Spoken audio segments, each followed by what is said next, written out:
In this video, Dr. Jordan Peterson explains the complexity of how you view things and why people get depressed. So you see, you don't see irrelevant things. That's most things. You do see things that move you forward, and you do see things that get in your way. And in the class of things that get in your way are indeterminate occurrences, novel or anomalous occurrences. And almost everything that gets in your way is in some sense a novel occurrence, because you usually structure your behavior so that you don't go anywhere where something wildly anomalous is likely to occur. So if you encounter an obstacle, two things happen at the same time, and one is that your movement forward to your specific goal or sets of goals is blocked.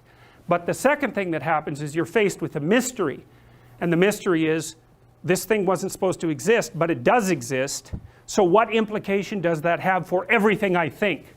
And that's very, very hard on people. They do not like that at all, and no wonder, because it's the constrained chaos that's underneath everything, inhibited by your contextual knowledge, that suddenly popped its head up into your world.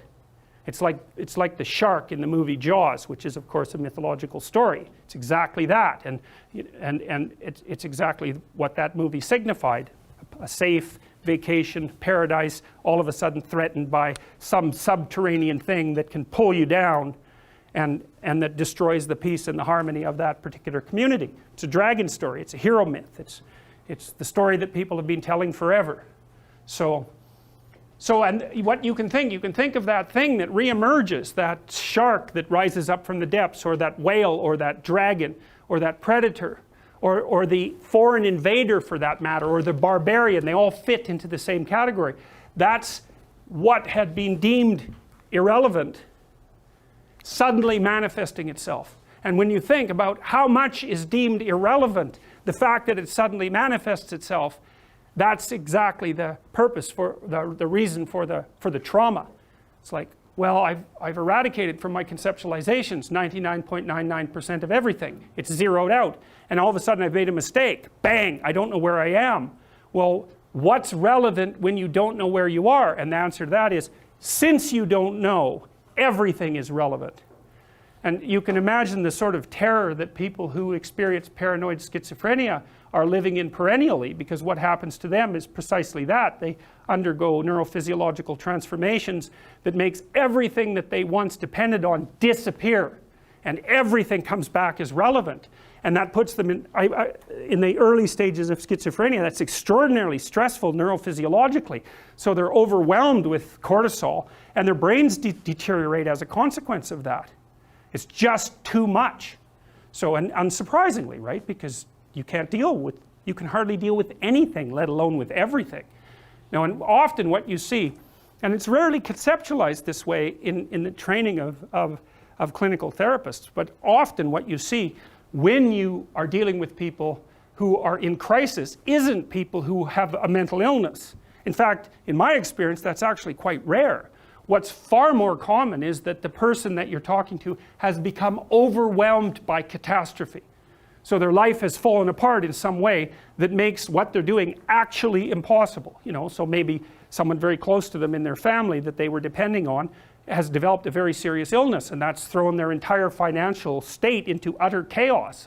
Or maybe they've developed a condition that makes it impossible for them to work. Or you can imagine the potential range of catastrophes. And they're coming to see you because they're anxious and depressed. But the reason they're anxious and depressed is because everything they have ignored has popped its head back up and is hell-bent on their destruction. And often you see people who are being attacked by 5 or 6 of these monsters at the same time. And it isn't their mental illness that stops them from being able to deal with it, although that, whatever weaknesses you have are going to interfere. It's the fact that what they're facing is no damn joke, and if you were facing it, you'd feel exactly the same way. So then you're trying to come up with practical solutions to these tremendously complex problems. And that's well, it's extraordinarily difficult, generally speaking. People often don't come to a therapist until they've exhausted their entire range of resources. They cannot figure out what to do. And so, in a situation like that, you can administer antidepressants, and maybe that'll help the person increase their stress resistance. But as a And it may be that because they're depressed and have been brought down, that they are in fact exaggerating the danger of some of the smaller monsters that are after them. But making the person more stress resilient doesn't give them, for example, a new job, and it certainly doesn't bring back the person they've been living with for 2 years who has a degenerating neurological disease or some form of cancer. Like, these things are major. I often see people who, well, they're in a relationship, maybe they're rather isolated, older people. One of the partners is dying and their entire financial situation has become catastrophic. It's like, that's not a mental illness, man. I mean, they may have got into that situation because of one inadequacy or another, but you don't even want to push that too far, because that sort of thing can happen to anyone, and will in fact happen to most people in one form or another, at least at some point in their lives. So you want to be damn prepared for that. You want to be prepared for that, because it's bitter and harsh and anxiety provoking and painful.